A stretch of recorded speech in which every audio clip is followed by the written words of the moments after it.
같이 보려고 하고요. 저희가 오늘 같이 좀 볼 그 성경은 전도서입니다. 에클레시아라고 하고 전도서라고 하는데요. 마음을 다스리는 지혜가 전도서에 많이 들어 있는데, 뭐 성경이 사실 도처에 깔려 있죠. 마음을 다스리는 지혜가. 그래서 우리가 성경 읽는 거 아니겠습니까? 우리들의 마음을 다스리기 위해서. 그래서 마음을 다스리는 지혜가 되게 다양한데, 그 중에 전도서에서 얘기하는 마음을 다스리는 지혜를 제가 그냥 세 개만, 더 많이 있겠지만 세 가지만 같이 나누고 싶습니다. 자, 마음을 다스릴 필요가 있으신가요? 그럴 필요 없으신 분은 그냥 주무셔도 됩니다. 나는 잘 다스리고 나는 평안하다, 나는 문제가 없다, 그러면 그냥 주무셔도 되고 편안하게 계셔도 되고요. 마음을 다스릴 필요가 늘 우리에게는 생기는데요. 그 전도서에서는 어떻게 그 이야기를 하는지를 조금 같이 나누고 싶습니다. 일단 전도서 8장 9절에서 11절에 이런 이야기가 있습니다. 나는 이 세상에서 벌어지는 모든 일을 살펴보다가 이 세상에는 권력진 사람 따로 있고 그들에게 고통받는 사람 따로 있음을 알았다. 나는 악한 사람이 죽어서 무덤에 묻히는 것을 보았다. 그런데 사람들은 장지에서 돌아오는 길에 그 악한 사람들을 칭찬한다.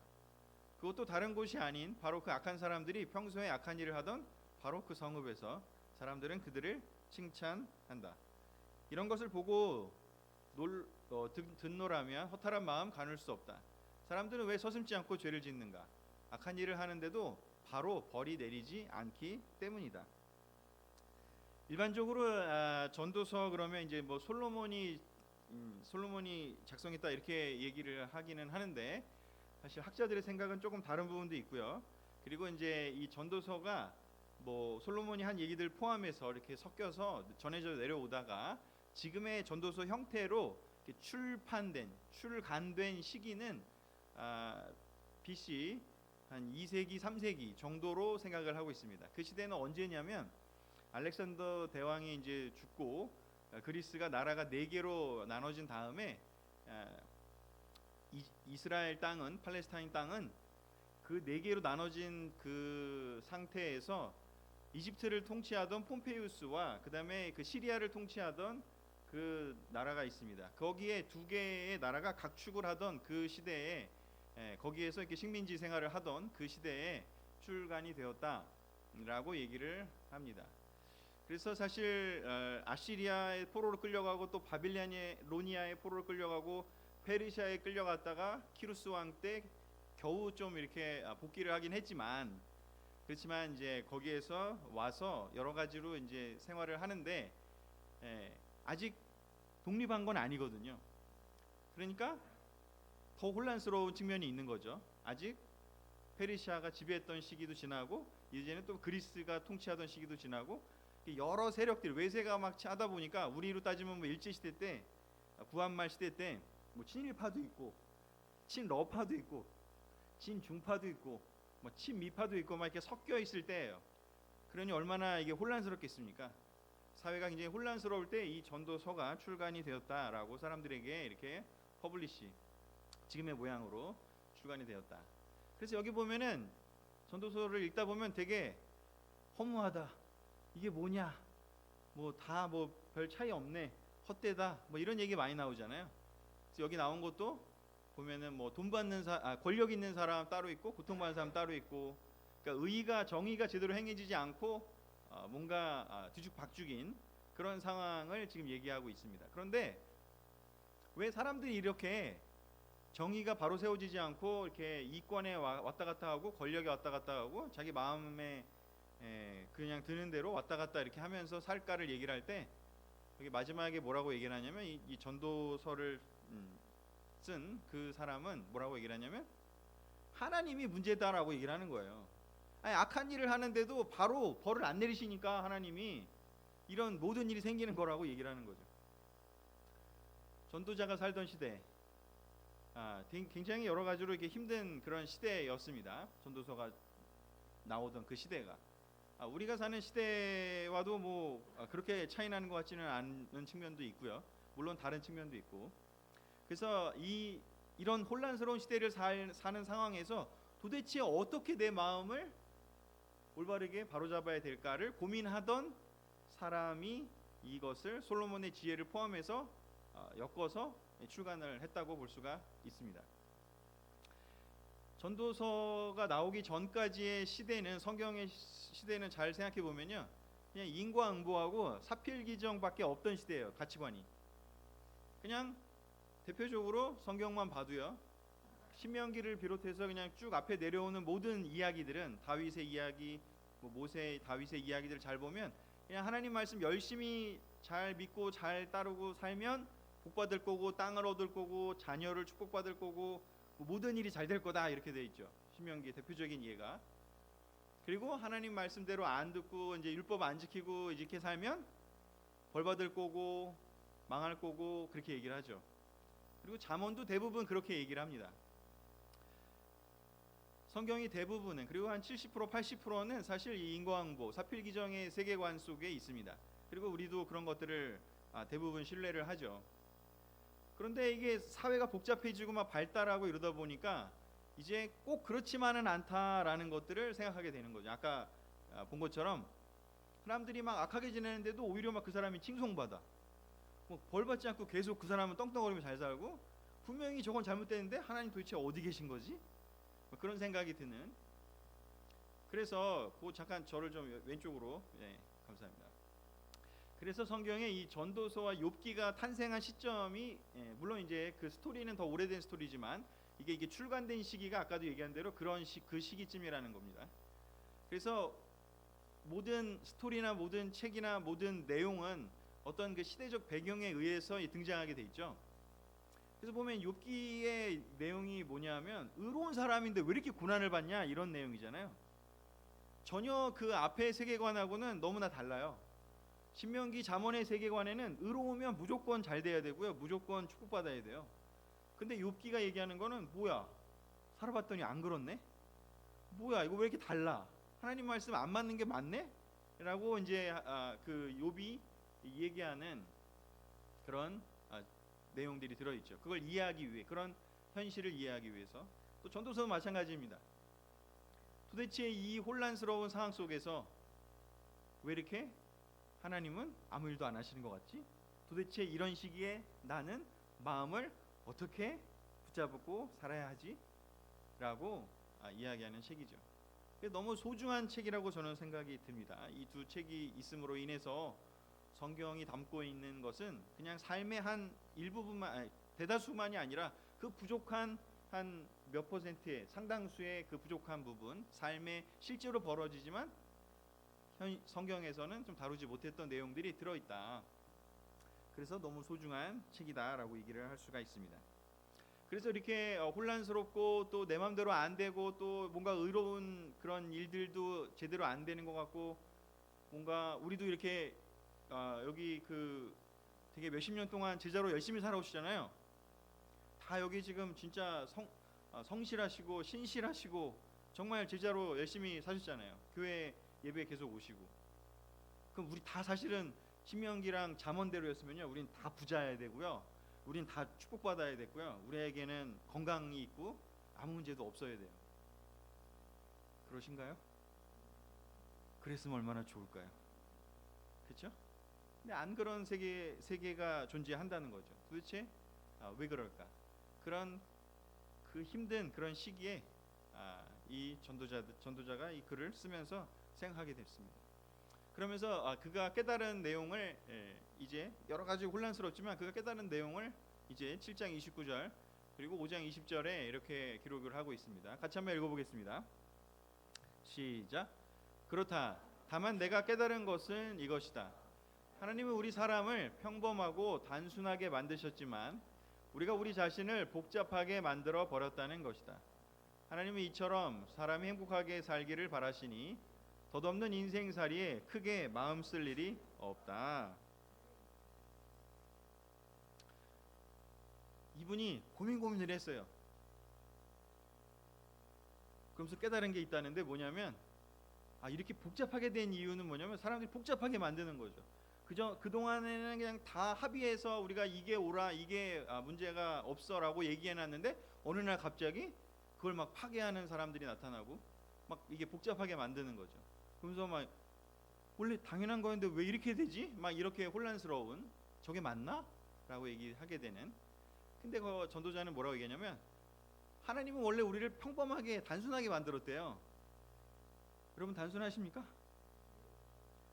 맛있는 거 먹으면 행복하고 잠 잘 자면 아주 그냥 뿌듯, 몸도 개운하고, 그렇죠?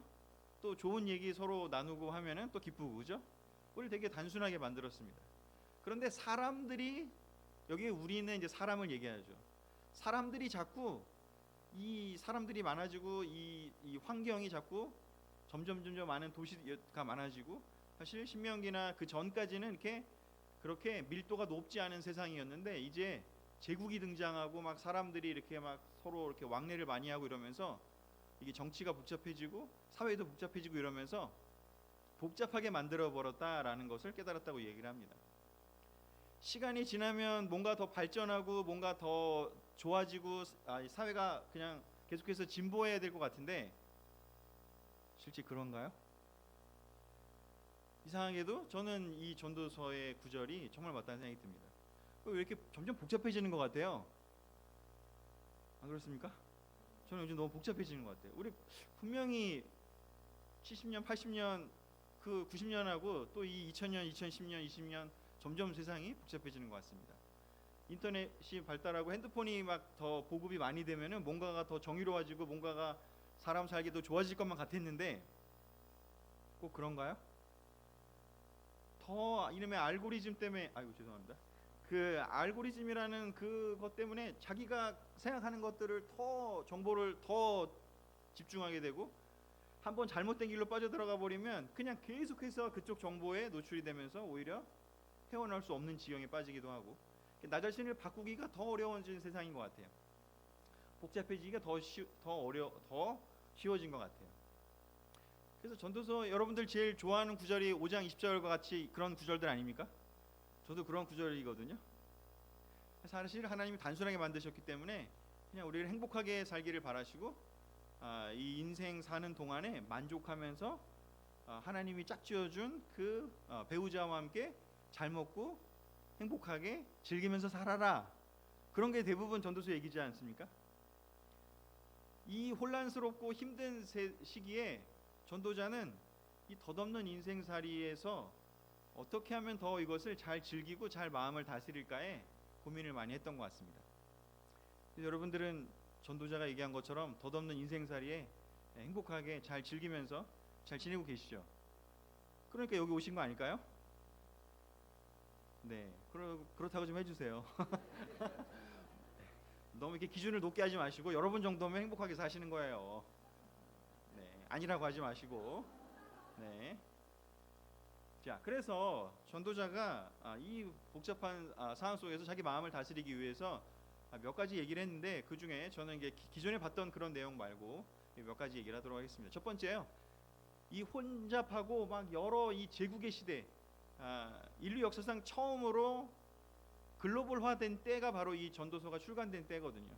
헬레니즘 문화가 퍼지면서 유럽과 중동과 심지어 인도와 그 아프리카까지 막 교류가 막 왕성해진 때예요.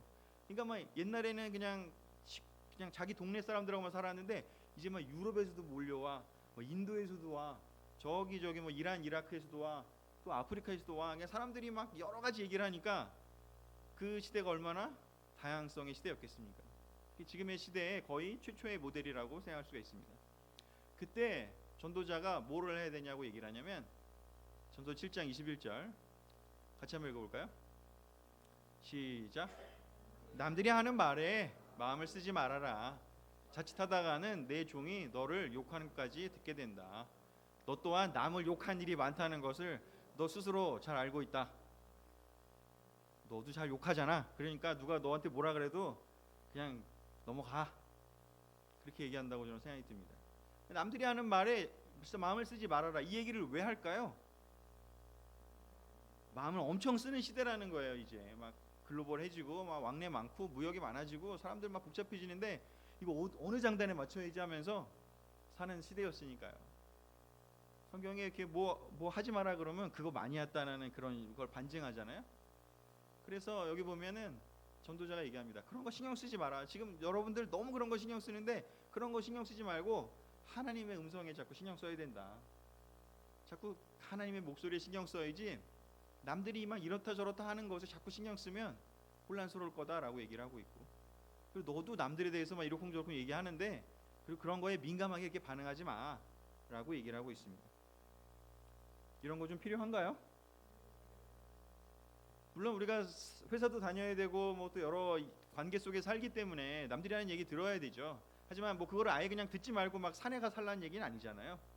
그렇죠? 그건 아니고 대신에 그걸 들었을 때 어떻게 우리가 태도를 가져야 되는지, 우리의 마음을 다스려야 되는지를 얘기하고 있습니다. 전도자는 세상의 소리가 아니라, 다른 사람이 하는 말들에가 아니라 계속해서 우리가 포커스를 뭘 해야 될지 하나님의 목소리에 포커스하라고 이야기를 합니다. 고린도전서 4장 3절에서 4절에서 바울도 비슷한 맥락의 중요한 이야기를 합니다. 나는 여러분이나 다른 어떤 사람에게 판단받는 것을 대수롭지 않게 생각하며 나도 나 자신을 판단하지 않습니다. 내가 양심의 가책을 받는 일은 없지만 그렇다고 죄가 없는 것은 아닙니다. 오직 나를 판단하시는 분은 주님이십니다. 네, 바울도 너무 많은 얘기를 들었죠. 예루살렘에서 사람들은 계속 바울을 공격하면서 네가 무슨 사도의 그 권위가 있느냐, 너는 아무것도 아니야, 너는 이스라엘 그 백성에게 주어진 그 율법을 망가뜨릴 사람이야, 너는 사도가 아니야, 계속 돌아다니면서 공격했잖아요. 그런 이야기에 계속 흔들리면서 바울이 그 사람들의 얘기에 좌지우지 됐다면 아마 바울은 선교를 하지 못했을 겁니다. 삶을 제대로 살 수도 없었을 겁니다. 너무나 많은 이야기들을 바울도, 우리는 되게 바울이 놀랍고 항상 그냥 존경만 받고 행복하고 뭔가 막 사람들이 막 그가 레슨하면 다 와가지고 막 놀랍습니다 막 이렇게만 할 것 같았지만 사실 바울의 삶이 그렇지는 않았습니다. 너무 힘들었고 너무나 공격도 많이 받았고 너무나 어려웠습니다. 많은 이야기들이, 바울에 대한 이야기들이 온 그 당시에 그 로마 제국 전역에 퍼질 정도였으니까요. 그렇지만 바울은 끊임없이 이 전도자가 했던 그 이야기 것처럼 포커스를 하고 있습니다. 하나님의 음성에 집중하겠다. 그래서 우리 2025년도 우리가 1월을 보내면서 우리가 하나님의 음성에만, 내가 세상의 소리, 남들이 하는 얘기, 남들의 평가가 아니라 나의 하나님의 성령이 담겨 있는 우리 양심에, 나의 마음의 소리에 더 귀를 기울이겠다는 결정을 더 했으면 좋겠습니다.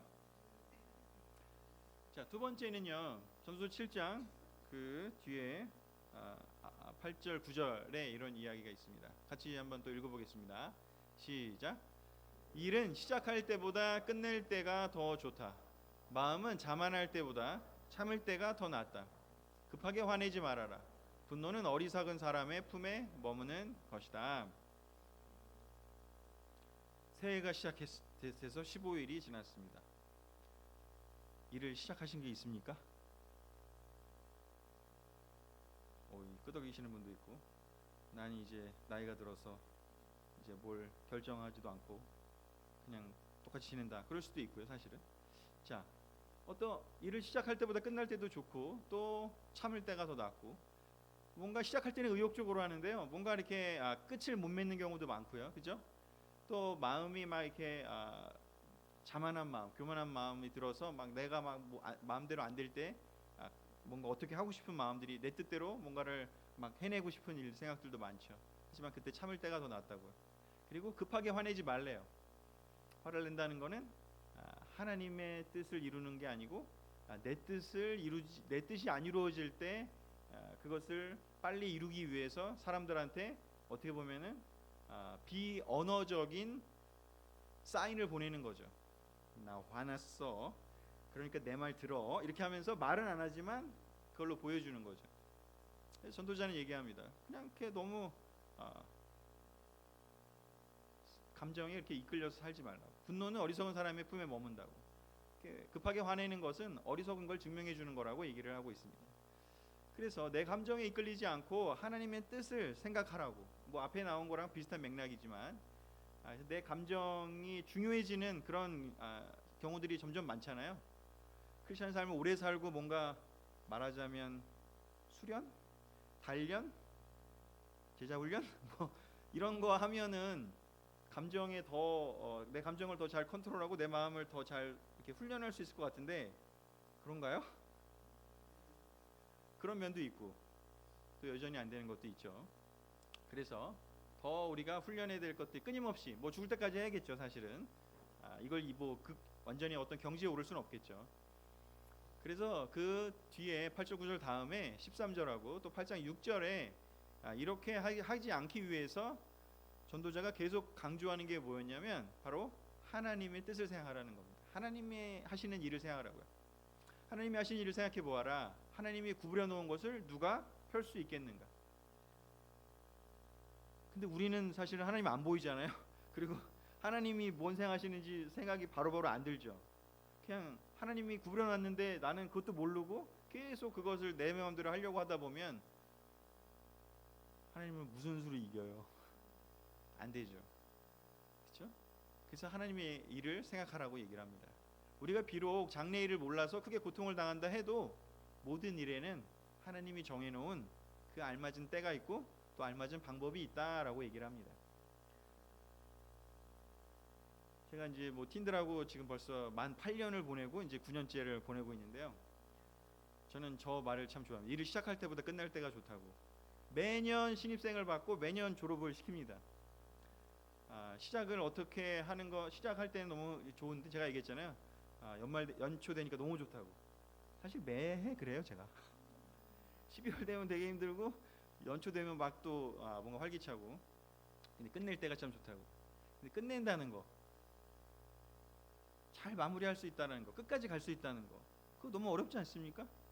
시작하는 거는 쉬운데요, 끝 마무리까지 가는 거 진짜 어려워요. 인내도 해야 되고요, 정말 많은 걸 참아야 되고요.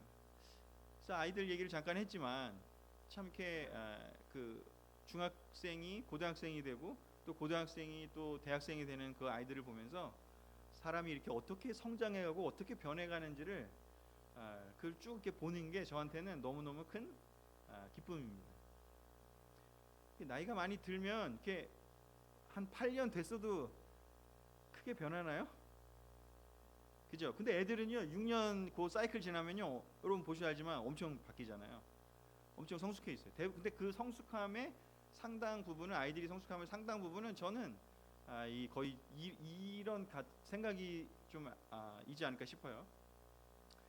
1400년, 1500년대까지 인류는 사람은 지구가 온 우주의 중심이라고 생각했대요. 뭐 아시죠? 다 천동설의 시대를 살았잖아요. 그 수천 년 동안 지구가 중심이다. 태양이 지구를 돌고 있고 또 달도 돌고 있고 모든 천체가 저 별들이 다 우리를 중심으로 돌고 있다고. 내가 중심이라고 생각했다고 합니다.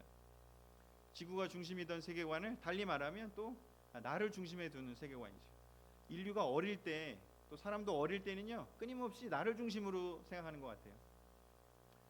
근데 코페르니쿠스가 발견하고 그 다음에 뭐 케플러가 또 망원경도 발견하고 그리고 뭐 여러 가지 뉴턴도 나오고 뭐 그 유명한 아인슈타인도 나오고 허블 망원경도 나오고 그러면서 우리는 지금은 그런 생각을 안 하잖아요.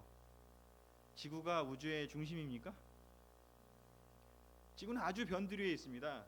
태양계 중에도 좀 중심에 있지 않고요.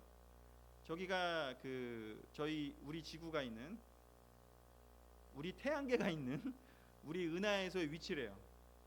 아주 변두리에 있어요. 그리고 저 오른쪽에 있는 건 허블 망원경이 찍은 사진이라고 하는데 저기 있는 저기 반짝거리는 저게 다 은하래요. 별이 아니라 아마 보신 적 있을 겁니다.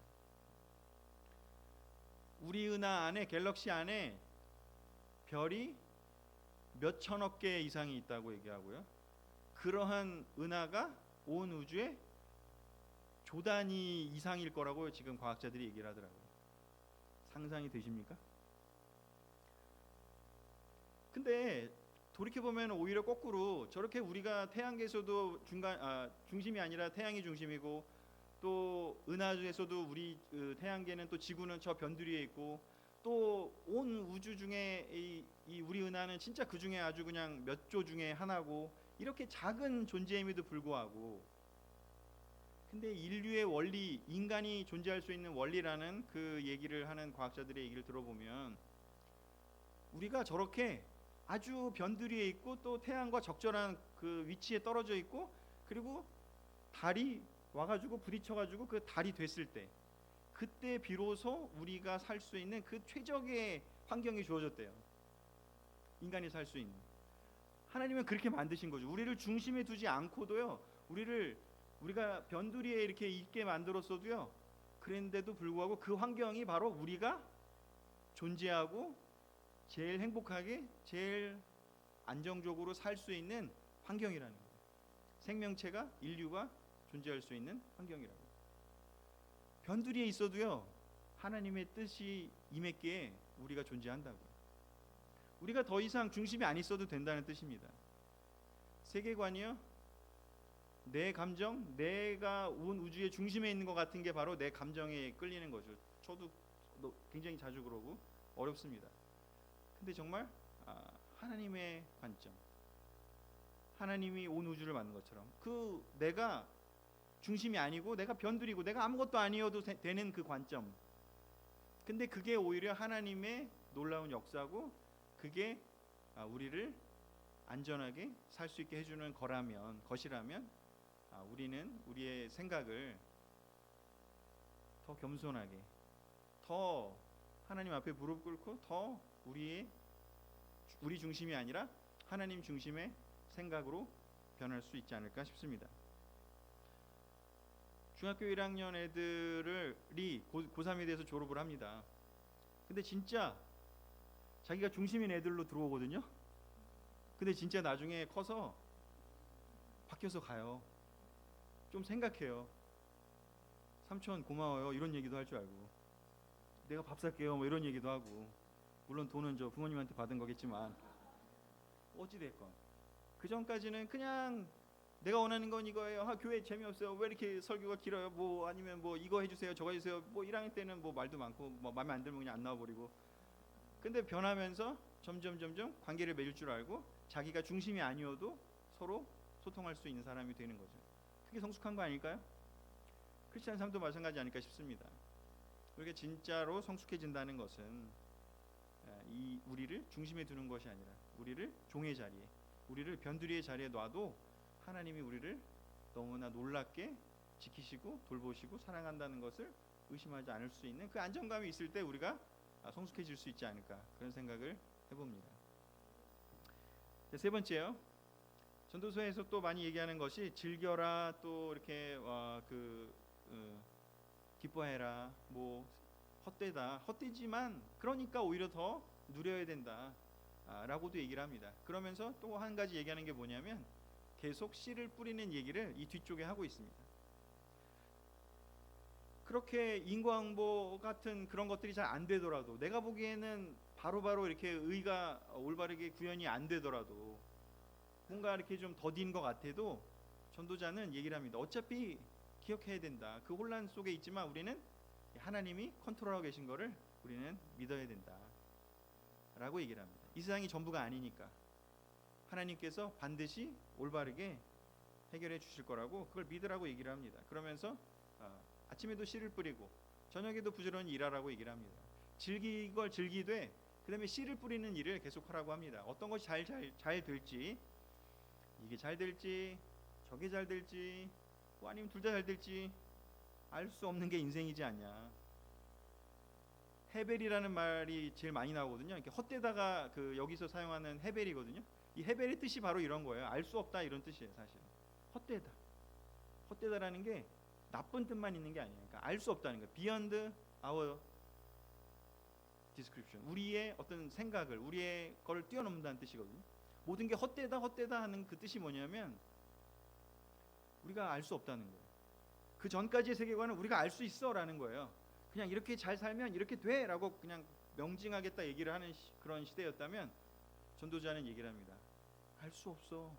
우리가 선하게 해도 고통당할 수 있고, 우리가 열심히 사랑하며 살려고 해도 잘 안 될 때가 있어. 그러니까 알 수 없어. 그럼 알 수 없다고 포기할래? 알 수 없다고 씨 안 뿌릴래? 그 얘기를 하는 거죠. 그래서 오히려 결과에 집중하지 말고 씨 뿌리는 데 집중하라고 얘기를 합니다. 세계적인 2019년에 그 KBS에서 했던 다큐 중에 하나인데요. 놀라운 그 운동 선수들을 조사해 봤더니 다 자기만의 그 루틴이 있대요. 꼭 그 시합 나가기 전에 꼭 하는 행동이 있대요. 뭐 박찬호만 해도 뭐 나와서 뭐 4시간 전부터 와서 러닝 한 2시간 하고 또 뭐 하고 팔 어떻게 풀고 뭐 항상 그걸 한대요. 매 경기마다. 그리고 이제 선발 투수일 때는 뭐 5일 전부터 5일 전에는 뭐 하고 4일 전에는 뭐 하고 3일 전에는 뭐 하고 2일 전에는 뭐 하고 이러면서 그 루틴을 빼먹지 않는데 항상 모든 유명한 성공한 그 선수들을 잘 보면 자기만의 루틴이 있대요. 손흥민도 루틴이 있대요. 다 자기만의 루틴. 똑같지 않대요. 다 다르대요. 뭐 축구든 야구든 뭐 어디든 똑같습니다. 우리 뭐 여기 골프 좋아하시는 분도 많잖아요. 골프도 그 루틴을 꼭 지켜야지 제대로 맞지 않습니까? 루틴이 없는 사람이 잘 칠 수 있어요? 테니스는 안 그렇습니까? 탁구는 안 그런가요? 제가 우리 팀에서 제가 자랑스러운 것 중에 하나가 열심히만 나오면요 최소한 중간 이상은 쳐서 제가 졸업시킵니다. 탁구를. 그래서 훈련을 시키거든요. 모든 일에는요 자기만의 그 루틴을 만든 사람들이 성공한다고 합니다. 씨앗을 계속 뿌려서 자기만의 것들을 만들 때까지 엄청난 그 씨를 뿌리는 거죠. 이렇게 해봐서 되는지를 한번 보고 또 바꿔보고 하면서 그걸 만드는 거예요. 우리도 루틴이 있지 않습니까? 최소한의 루틴이 있어요. 7일마다 한 번씩 우리가 모여요. 최소한 예배 보잖아요. 그 루틴을 우리는 꾸준히 하고 있어요. 그래서 그 루틴이 우리를 지켜주는 거예요. 하나님이 그래서 창세기 얘기한 거죠. 그 이 루틴을 꼭 지켜라. 이게 엘리스트 최소한의 루틴이다. 안식일을 지켜라. 그게 구약에서 얘기한 최소한의 루틴이었어요. 이제 사회가 점점 복잡해지면서 우리가 이제 주중예배의 루틴도 만들고 바이블톡 루틴도 만들고 더 만들어서 우리가 더 이제 많이 만날 수 있는 시간대가 됐죠. 또 뭐 큐티하는 루틴, 뭐 여러 가지 있죠. 예수님도 한번 생각해 볼까요? 세상을 바꾸는 게 예수님의 꿈이었고 사명이었고 기대였잖아요. 근데 예수님이 한 건요, 그냥 그 씨를 뿌리는 일을 하고 가셨어요. 3년 동안 아주 그냥 무한 반복하고 가신 거예요. 뭐 했냐면 제자 만들고, 제자 친구잖아요. 친구 만들고 가서 먹고 놀고 얘기하고 즐겼대요. 그렇죠. 사람들이 막 맨날 먹고 논다 이렇게 얘기하잖아요. 전도서에서 얘기한 대로 사신 거예요. 즐기라고 그랬잖아요. 전도서에서 먹고 마시면서 만족하라고. 예수님은 그냥 그 환경 속에서도 제자들 만나서 같이 시간 보내고 먹고 놀고 또 누가 초대하면 또 가서 먹고 놀고. 그래서 보면은 잘 되는 그룹은요 먹고 놀고를 진짜 잘하는 그룹이 잘 되더라고요. 왜냐하면 그게 반복된 역사에서 증명된 한 루틴인 거죠. 그리고 또 한 가지 얘기한 게 뭐였냐면 사람들이 성경을 잘못 알고 있으니까 그거를 다시 말씀해 주시는 거를 무한 반복하셨어요. 3년 동안. 그것만 계속 하신 거예요. 제자들한테도 얘기하고 일단 얘네들부터 못 알아들으니까 잘못 알고 있으니까 거기서부터 그리고 또 다른 사람들한테 이 두 가지 루틴을 그냥 3년 동안 내내 반복하신 거죠. 그랬더니 이 세상이 바뀌었습니다. 우리도 그 루틴에서 여기까지 온 거 아닙니까? 그래서 뭐 예수님은 계속 씨를 뿌렸던 거죠. 그냥 이 두 가지를 친구 만들고 시간 보내고 성경 다시 얘기하고. 제자 되신 지 꽤 되셨잖아요. 성경 많이 아시죠? 다시 말할 필요가 있을까요? 없을까요? 그죠? 예전에 봤던 게 지금 내가 다시 깨달을 수 있는 게 많아요. 그러니까 구약 성경을 잘못 알아가지고 다시 보라는 게 아니라 그냥 우리가 변하기 때문에 우리가 바뀌었기 때문에 성경을 다시 보면요 다시 말할 게 너무 많아요. 근데 어떤 그 사람들이 히브리서에 나온 것처럼 모이지도 않고 이제 나 알 만큼 알아 이러면서 안 모이기 시작하고 막 그러는데 그거 하지 말라고 히브리서가 그러잖아요. 그래서 아무리 나이가 들고 제자 삶을 오래 살았더라도요 성경 말씀 다시 말하기라는 이 예수님의 루틴은 우리 삶에서 끊임없이 반복되어야 합니다. 예수님도 그걸 지겹도록 얘기했고요. 베드로는 뭐라고 해요? 베드로서에서 내가 이걸 반복하는 게 전혀 힘들지 않습니다. 나는 이걸 반복해야만 한다고 얘기합니다. 이러면서 자기가 죽을 때까지 그 성경 말씀 다시 말하기를 반복하는 것을 알 수가 있습니다. 그리고 그 결과로 나타난 게 성경책입니다. 반복하다가 이거를 이제 난 죽을 때가 다 됐으니까 이제 받아 적어라 하면서 마태가 기록을 남기고 베드로가 마가에게 기록을 남기고 그리고 요한의 제자들이 또 기록을 남기고 해서 우리에게 전달이 된 거죠. 그래서 우리도 이 씨를 뿌리는 일이요. 우리는 각자 어떤 루틴이 있는지 루틴이 많이 있습니다. 근데 이게 좋은 루틴을요 올해 들어서 아주 그냥 간단한 기초적인 거 하나씩만 한번 여러분들이 다시 살펴보고 결정하면 좋을 것 같습니다. 복잡하지 않습니다. 제가 팀들한테도 올해 들어서 꼭 하나만 하자고 한 게 뭐냐면 오면은 먼저 인사합시다라고 얘기를 했어요. 이거 우리 1년 내내 합시다. 그냥 오면 먼저. 이거 왜 했겠어요? 안 하거든요. 인사 안 해요. 우리는 인사 잘 하잖아요. 그래서 우리는 그거 할 필요는 없고 얘네는 오면 인사를 안 해. 그냥 이렇게 쭉 가. 그냥 우리가 가갖고 막 이렇게 하지 않으면. 그래서 자기가 먼저 인사하기. 제가 이 루틴 하나 하자고 지난주에 애들한테 얘기했어요. 근데 이런 거죠. 어쩌면 작은 거 하나를 여러분이 한번 만들어 보세요. 1년 내내 한번 해볼 수 있는, 아니면 몇 개월이라도 그런 씨앗을 뿌리는 것이요. 언제 어떻게 어떤 씨앗이 자랄지 몰라요. 그래서 이 씨도 뿌려보고 저 씨도 뿌려보고 하는 거죠. 뿌리다가 나서 수확하면 되잖아요. 근데 수확은 원하는데 거두기는 원하는데 씨는 안 뿌려. 모순이죠?